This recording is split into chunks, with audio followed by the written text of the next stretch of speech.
वजह यह है कि एस्टेब्लिशमेंट अपने सारे गंदे काम पुलिस से करवाती है और ब्यूरोक्रेसी से करवाती है। मैं ऑन एयर कह रहा हूं, ये सारे लोग सुन रहे हैं, एस्टेब्लिशमेंट अपने सारे बेहुदा, घिनौने और घटिया काम हमेशा पुलिस से करवाती है और पुलिस ही उनके सारे गंदे कपड़े धोती है।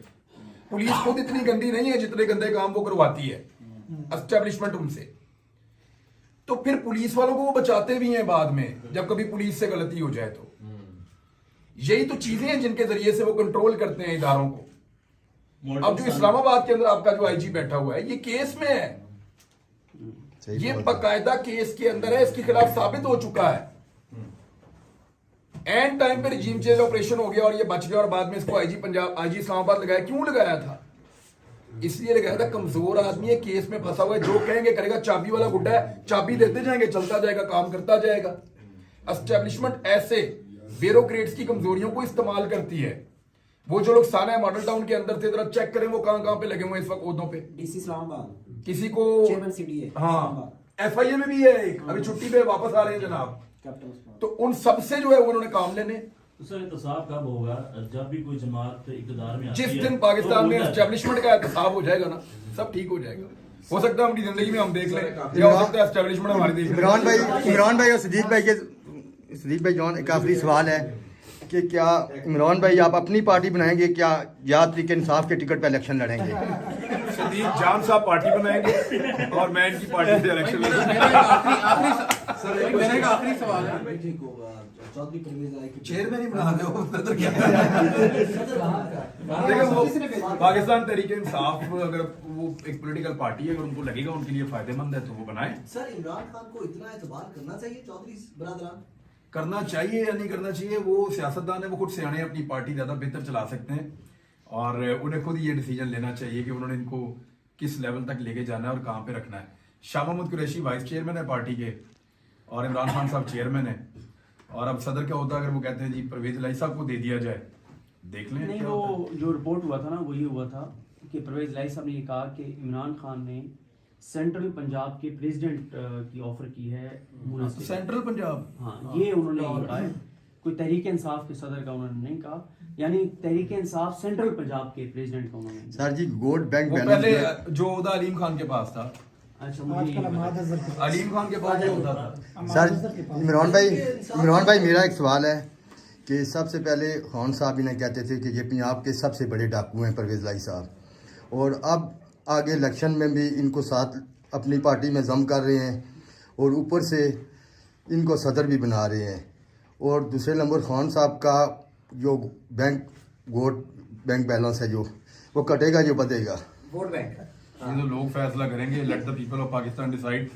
जब भी ये इलेक्शन होगा पता चल जाएगा अभी कटेगा या बदेगा। इमरान भाई अभी देखें कराची में, अभी जो कराची में इलेक्शन हुए हैं, जमात इस्लामी ने 90 के करीब सीटें हासिल की हैं और पीटीआई वालों ने 40 हासिल की हैं। और इसी तरह देखेंगे यार ये कोई बड़ी बात नहीं है, बड़ी बात ये कि पीपल्स पार्टी ने 90 हासिल कर असल बात ये है, देखें पीटीआई को कम मिल जाए, जमात इस्लामी को ज्यादा मिल जाए, ये बड़ी मामूली बातें हैं। खबर ये है कि पीपल्स पार्टी जिसने कराची में जलसा करना हो तो वो अंदरून सिंध से आज भी बसें भर के लाते हैं बंदे। उन्होंने इतनी सीटें सिंध में कहां से कराची में ले ली? मीठा ज्यादा डाल दिया इमरान भाई जो इतना ज्यादा डाल दिए। जो डोर टू डोर कैंपेन करते हैं वो काउंसलर होते हैं, वो वही लोग घरों में से लोगों को निकालते हैं। एमपी और एमएनए जो होटलों में सोए होते हैं या और किसी जगह पे चले जाते हैं अपनी याशियाँ मारने, तो जो वोट पड़ती है वो खान साहब के नाम पे पड़ती है। आप क्या समझते हैं, इससे असर पड़ेगा या ज़्यादा वोट मिलेंगे इमरान खान साहब को? ऑलरेडी उन्होंने तो जुड़ू फिरा कराची में, वो तो जमात इस्लामी भी रो रही है, एमकेएम भी रो रही है, इवन बाकी पॉलिटिकल पार्टी भी यही कह रहे हैं, पीटीआई भी कह रहे हैं कि सारी सीटा खोलियां।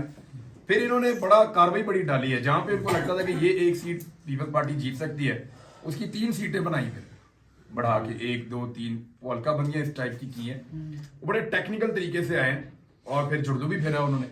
वो अभी तक वीडियोज आ रही है, रोज एक नई वीडियो आ जाती है। और आखिरी सवाल है मेरा कि खान साहब ने पिछले दिनों बयान दिया है कि स्टैब्लिशमेंट के साथ हमारी कोई नाराज़गी नहीं है। देखेंगे अरशद शरीफ साहब के साथ के शहीद हुए हैं, उनके केस का भी कोई पता नहीं है कि केस चलेगा भी कि नहीं चलेगा। देखिए मैं आपको एक चीज बताऊं, सॉरी, लेकिन उसमें इमरान खान ने ये भी कहा है कि देखें अरशद शरीफ वाले मामले के ऊपर कॉम्प्रोमाइज नहीं है, ठीक है। जो उन्होंने कहा है कि अगर मेरे साथ कुछ हुआ है कि वो उन चीज़ों पे तो हो सकता है कि चलें हम आगे बढ़े, लेकिन जो अरशद शरीफ के साथ या साफी हो या आजम साथी इस चीज़ के ऊपर। देखिए मैं एक चीज़ आपसे अर्ज करता हूँ इसमें, एक तो इमरान खान साहब कह रहे हैं जाती तौर पे जो मेरे साथ हुआ है मैं वो माफ़ कर दूंगा, लेकिन जो कानून मुल्क का टूटा है उसके ऊपर तो मैं नहीं छोड़ूंगा। रूल ऑफ लॉ तो होना चाहिए मुल्क के अंदर। अभी इस वक्त इस मुल्क में 13 जमातों की, बल्कि ज़्यादा ही हो गए हैं, इनकी हुकूमत है, पीडीएम की हुकूमत है। हम कोशिश करते हैं कि अरशद भाई के लिए इंसाफ हासिल करें। कल अगर इमरान खान की हुकूमत आ जाएगी तो हम फिर भी कोशिश करते रहेंगे। क्या समझें आज हम इनको याद दिलाते हैं, कल हम इमरान खान को याद क्या दिलाते हैं। समझें कि इमरान खान साहब के दौर में अरशद शरीफ भाई को इंसाफ मिलेगा या उसके घर वालों को इंसाफ मिलेगा? उम्मीद है कि इस दौर में भी मिले और उम्मीद है कि इमरान खान के दौर में भी मिले। अगर अभी नहीं मिलेगा तो कल मिल जाएगा, कल नहीं मिलेगा तो परसों मिल जाएगा। इंसाफ होगा जरूर। और मैं एक चीज आपको बताऊं कि इंसाफ हो रहा है, इससे बड़ा क्या इंसाफ होगा कि पूरे पाकिस्तान में नहीं पूरी दुनिया में अरशद शरीफ का झंडा गड़ा हुआ है और मुंह छुपाते फिर रहे हैं वो लोग जिन्होंने उसके लिए जमीन तंग की थी, लुकते छुपते फिर रहे हैं जिन्होंने उसके लिए जमीन तंग की थी।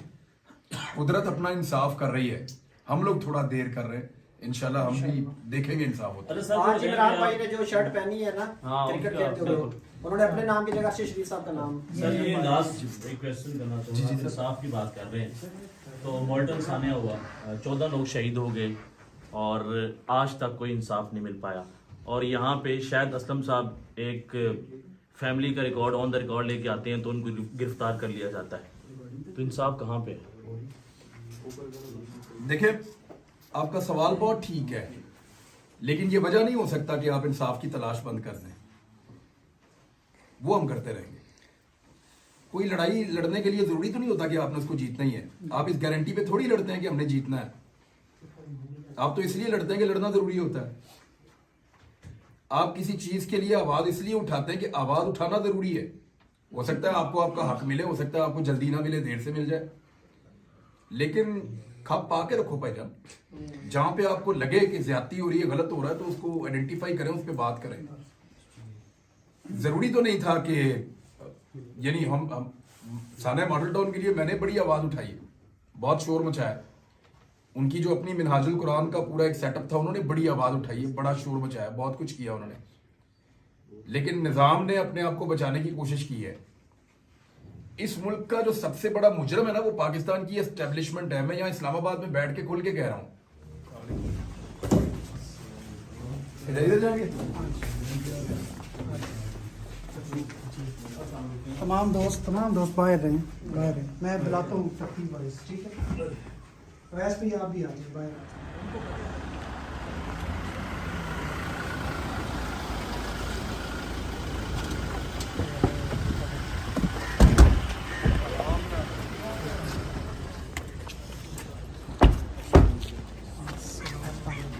क्या है, ठीक है? अस्सलाम वालेकुम। जी वही कैसे हैं? ठीक है? अस्सलाम वालेकुम। वालेकुम अस्सलाम। अस्सलाम वालेकुम। कैसे हैं भाई?